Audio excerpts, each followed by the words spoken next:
Now, I have always been the type of person who finishes his plate of food. Any other plate finishers out there? Okay. I've been married to my wife, Megan, for more than 11 years now, and it still surprises me how she can leave a corner of toast on her plate. Or she'll leave just one little dollop of rice and veggies with like a whole bite of chicken. She's full. And I said, what? But that's good. It's out there on your plate alone and cold and lonely, and it needs to join its friends inside my stomach. See, I've never had that problem. My plate at the end of a meal barely needs to be washed before it's put away because I've hunted down every single last grain of rice, every single last morsel of food, and I've practically licked it clean because very rarely have I ever pushed back from a plate of food with food still on it with that feeling of like contented peace, resting that I've had enough. And when was the last time you felt that? And I'm not talking about like only with food, but when was the last time you felt that feeling of contentment, that peace that comes resting in just delighting in what you have? What you have is enough. See, for most of us, our experience is different than that. Most of us experience the never-ending role of desire in our life, the always hungry desire for more. And the truth about desire is that it is never satisfied. 1,000 years before Jesus walked the earth, the writer of Ecclesiastes said, "The eye is not satisfied with seeing, nor the ear with hearing." A more recent philosopher put it this way: I can't get no satisfaction. No matter how much we get, it's never enough. And the culture around us just reinforces this endless pursuit and hunger. There used to be a time at night when you'd be watching TV and at a certain point in the evening, the TV channel would just stop. Does anyone remember when TV channels stopped for the night and it became static? Not anymore. We have the endless 24/7 media cycle. At work, we have endless emails, insatiable work quotas. We never finish our work. We just stop for the day, knowing there's going to be more when we get back tomorrow. And in our personal lives, weeknights and weekends fill up because there's always another kid's sports schedule. There's always another load of laundry. There's always another repair project around the house to do. And so our only escape is the endless scroll on our phones, constantly hungry for a new video, a new recipe, a new item on Amazon. And marketing departments the world over know exactly how to design each and every one of the 4,000 ads that we see every day so that we are left unsatisfied. That way we're ensured to be constantly chasing more money, more clothes, more things, more square footage, more experiences, more relationships, more. But it's never enough. As another modern philosopher saying, I still haven't found what I'm looking for. Rest, contentment, peace. It's always just out of reach. Is there a way off the hamster wheel? Is there an antidote to this endless craving that is leaving us sick? According to the Bible, yes. God has given us the gift of Sabbath. Today, we're going to discuss the fact that Sabbath is how apprentices of Jesus wage war on the endless pursuit of more, the restlessness that leaves us forever unsatisfied. Now, previously, we talked about how the Hebrew word Shabbat has 4 aspects. It's like the facets of a diamond. You can turn it around and see a different aspect of it. 4 aspects of Sabbath: stop, rest, delight, and worship. Last week, we talked about making space to stop. This week, we're going to look at rest. Now, when most people hear rest, they think nap, vacation, couch time. And those can be good ways to experience physical rest. But just like we mentioned last time, we don't just need physical rest. And biblical rest is about more than just physical tiredness. See, when God created Sabbath, we see right in the beginning, Genesis chapter 2, his final act of creation. After creating everything there was, he still created something on that rest day. He created the rhythm of work and rest, setting aside one day out of every 7 as holy, special, for a specific sacred purpose, God created rest. He created Sabbath as an integral part of creation.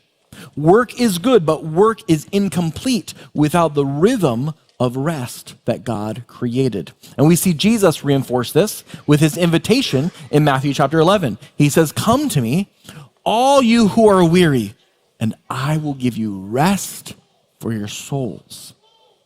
Because resting from physical labor is not the only thing we need. We also need rest from the worry that comes as a result of our work. Rabbi Abraham Joshua Heschel, he suggests that when the Sabbath command tells us to do all our work in 6 days, who can actually finish all their work in 6 days? There's no way. So when that command is telling us to finish all our work in 6 days, that means that resting on the seventh day, we rest as if our work is done. We don't even let the worries of future tasks burden us during the Sabbath. So he says, rest from even the thought of work. Sabbath rest is an invitation to rest from work, to rest from worry, but it's also an invitation to rest from wanting.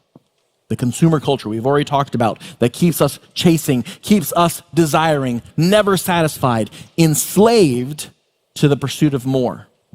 And it shouldn't surprise us that Jesus knew the type of deeper rest we would need, even in this modern world, all the way back when God established Sabbath as a part of the way of life in his kingdom. So turn with me to Deuteronomy chapter 5. Deuteronomy chapter 5, if you're using the black seatback Bibles in front of you, you can find it on page 126 of the Old Testament. But Deuteronomy is going to sound familiar if you were with us last week. Last week, we looked at when God first gave the Ten Commandments, and that's in Exodus chapter 20.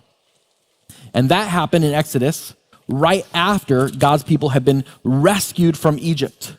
And so he was establishing what it meant to be his people. They had spent 400 years under Egyptian culture, Egyptian religious practices. And so Yahweh God needed to retrain his people how to be his people.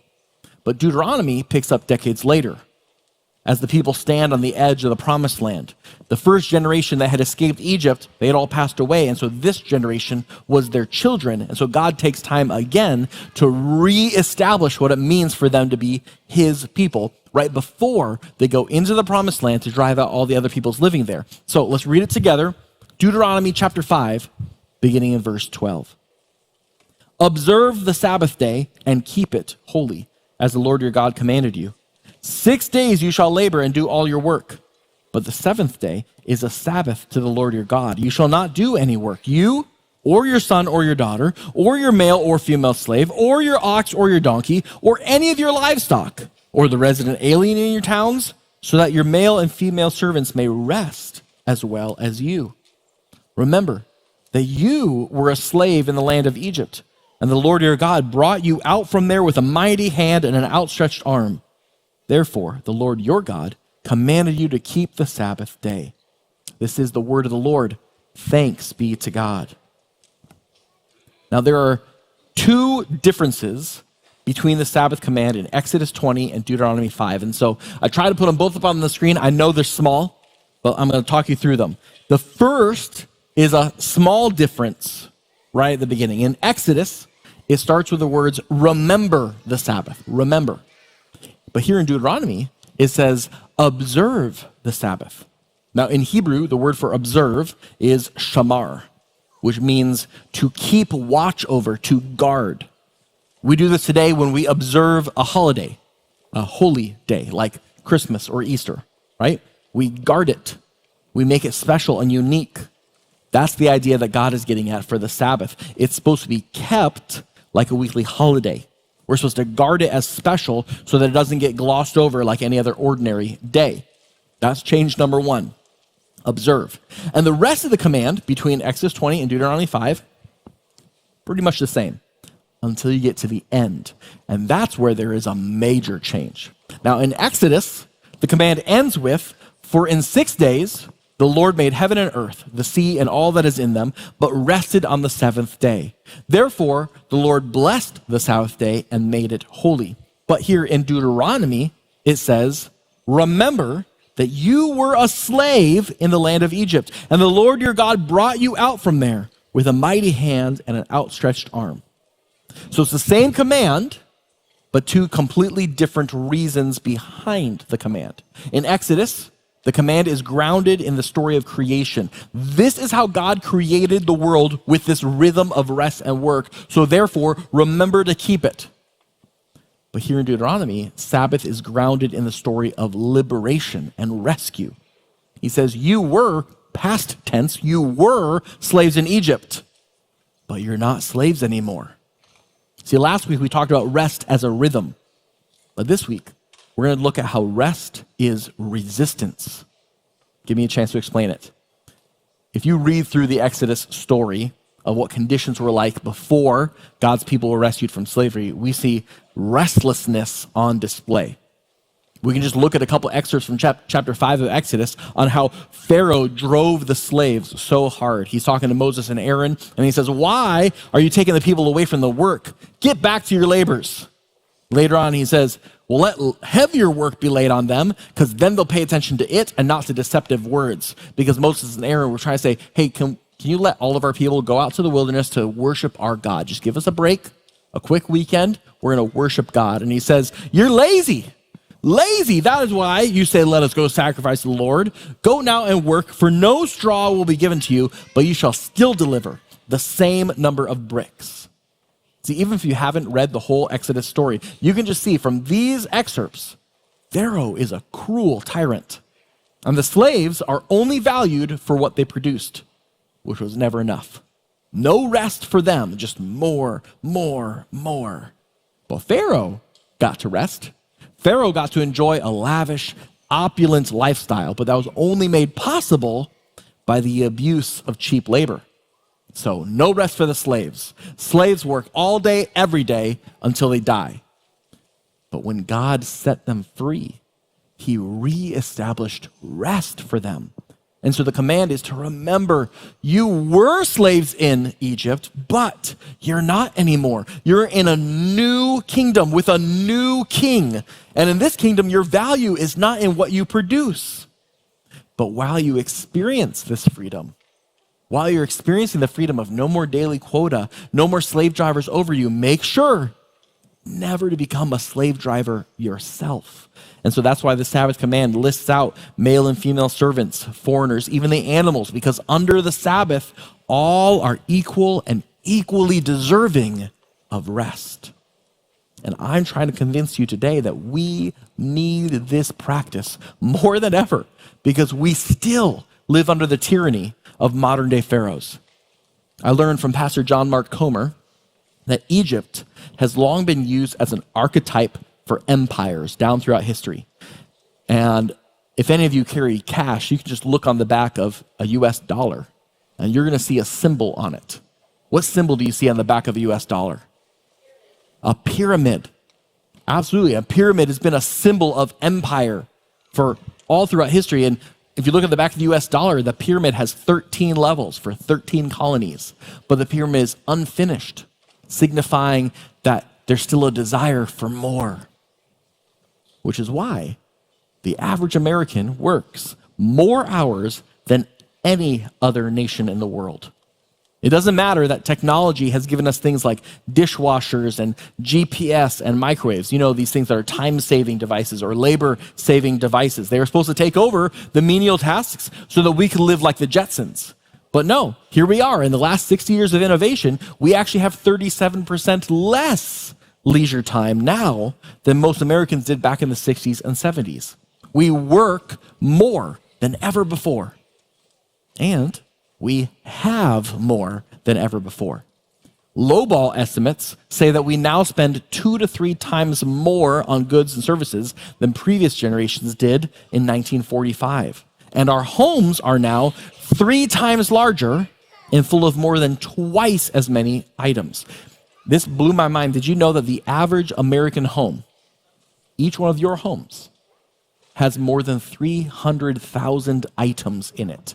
I'm not talking about rich homes or just homes that end up on that show of Hoarders. The average American home has more than 300,000 items in it. And apparently that's not enough because we now have 2.3 billion square footage of self-storage in our country. But in spite of that, we're unhappier than ever. According to sociologists, happiness levels peaked in the 50s, and they've been in decline ever since.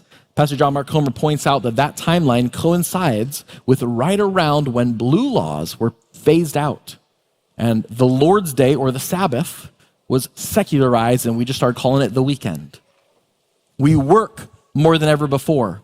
We have more than ever before, but we're still less happy than ever before. It's Egypt all over again. But it's too easy to get sucked into the culture, isn't it? To be convinced that we have to work those extra hours to get ahead. To be convinced that we have to reach that certain standard of living to be happy. That you have to own that certain number of shoes, that certain type of truck, that certain amount of square footage.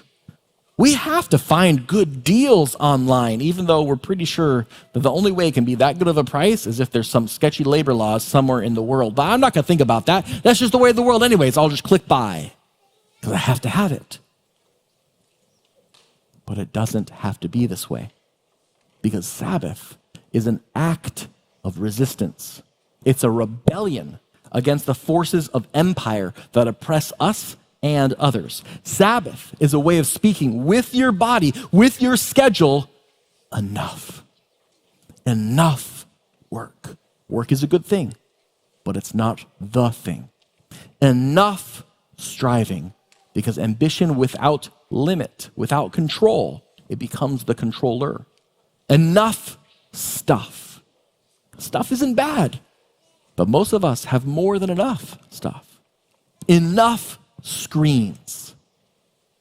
40 years ago, there was a book that came out that talked about the destructive nature of TV shows and show business. And the book was called Amusing Ourselves to Death. How much more true of it is it now, 40 years later? No, Sabbath is how we wage war on our addiction to accomplishment and accumulation. Regularly practicing Sabbath breaks us free from the enslavement of accomplishment, what I do, and the enslavement to accumulation, what I have.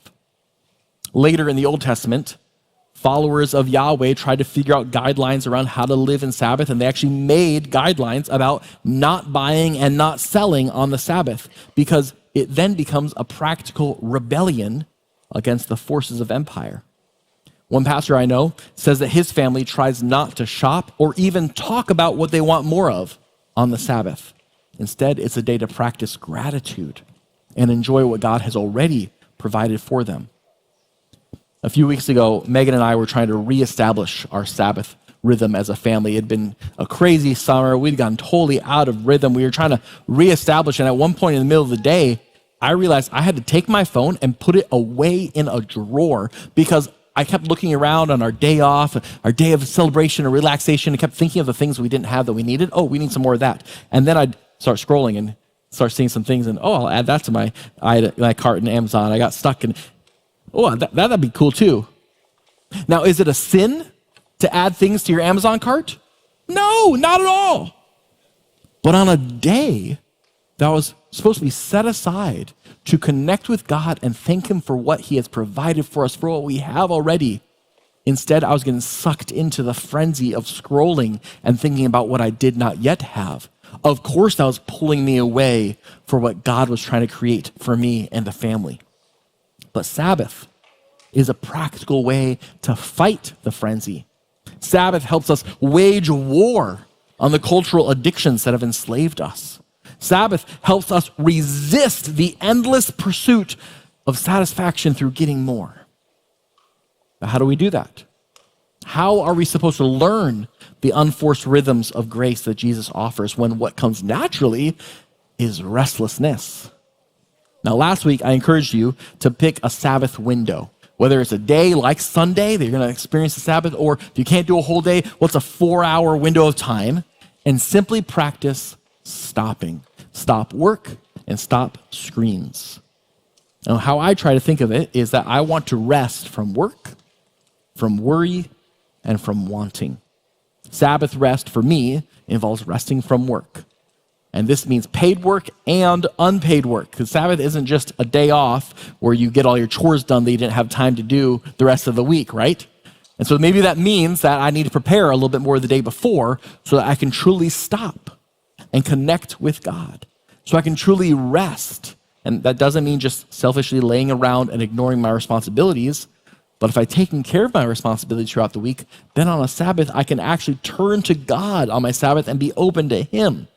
And this is gonna be different for each of us, right? For some people, working in your garden is really restful. Getting your hands in the dirt, working in that garden, it helps you connect with God and His creation and be thankful for the ways that He has provided for you. For me, working in the garden is a chore. I hate it. I'm bad at it. It's always sticky and sharp and sweaty and awful, and I say words that a pastor shouldn't be saying, and it is not restful for me in the garden. But mowing the lawn on my zero-turn Cub Cadet mower, just me and my thoughts, me praying to God. I don't even have those headphones that are blocking out noise so I can listen to a podcast, so I don't even have that. It's just me and the whir of the engine and the lines back and forth, connecting with God. So that's very restful for me, but it might be different for you. So I rest from work, but it's also resting from worry. Try not to think about work. For me personally, I try not to look at our finances or look at whether or not we're on budget on a Sabbath day. That's not restful. I try not to think about the stuff that still needs to get done. I'll write down a note, put it away. Because Sabbath is a line in the sand that we are choosing to trust God. We're not trying to anxiously control our own lives under our own power all the time. And so resisting worry on the Sabbath is part of the practice that helps us become transformed by Jesus to trust Him more. But also, as I've said, one of the things in our culture that enslaves us is the desire for more. So Sabbath is about resting from wanting. And so I'd suggest that you resist the urge to browse or to scroll or to shop on the Sabbath. Instead, Sabbath is about experiencing gratitude for what God has already provided for us. Pastor John Mark Comer makes the point that accomplishment and accumulation aren't evil. They can even be good, but they need a limit. Sabbath is the opportunity to draw a line in the sand and say, I do not need to work more hours. I do not need to make more money. I do not need a new car or nicer curb appeal or anyone else's approval, because I already have my Heavenly Father's approval. And He is a good Father who gives good gifts and takes care of me. And this isn't a change that happens immediately in your life. Just like with any spiritual habit, transformation takes time. And for anyone who's ever experienced any addiction recovery, or if you have someone in your family that's experienced recovery from addiction, you know addiction takes time to reverse. And some of us are workaholics. Some of us are shopaholics. Some of us are scrollaholics. Some of us are successaholics. And we all know the pull. We're addicted to more. But Sabbath is God's weekly gift to break that cycle. And so this week, one of the ways that you can practice this is I'd like you to write down what's one yesaholic tendency that you get pulled into all the time that you feel God is saying, rest from that on the Sabbath. What's one that you can write down to actually resist with Sabbath this week? What's the thing that God is inviting you to put down on your Sabbath so that you can better connect with Him? I can't tell you what it is for you. And I can't force you to do it either. I just make suggestions. You're the one that makes decisions. But I think that Jesus is inviting you to decide to obey Him with this week. Because Sabbath is how we wage war on these addictions and these slave drivers.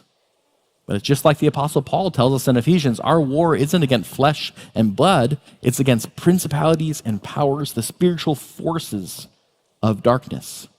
And it's going to be a fight because everything around us is opposed to this type of Sabbath rhythm of rest that trains us to trust God. Everything around us doesn't want us to trust God more. No, it's designed to keep us Sabbathless, to keep us rhythmless.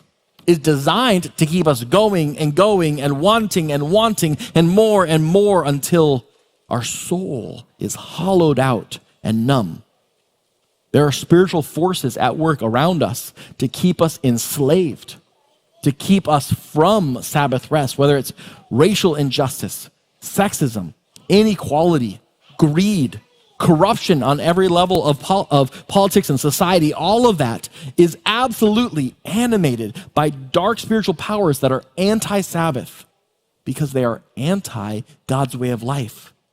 And so when we practice Sabbath, we are waging war. We are defying these systems and powers to align ourselves with a new kingdom, the true king, the God of Sabbath. And in the words of Pastor John Mark Comer, I've mentioned him a couple times already, he says that Egypt isn't just around us, it's inside us as well. In order to Sabbath, to rest, we need to not only resist the external forces, but we need to resist the internal pull of restlessness that we find in our heart marred by sin. We have to resist our own greed, our own envy, our own discontentment. We have to push back on our own anxiety and our addiction. It's a tug of war inside our chest, right? We long for Jesus, but we resist full surrender. But Sabbath helps us remember we're not slaves anymore. It helps us remember that Pharaoh's armies are drowned at the bottom of the sea. It helps us remember that God is king, and he's nothing like that raging tyrant. The question is, will we follow him? Will we obey him? Will we resist the pull of the world and say yes to God's invitation? Because Jesus, who calls himself Lord of the Sabbath, gives us this invitation: come to me, all of you who are weary, and I will give you rest for your souls. Isn't that good news? Amen.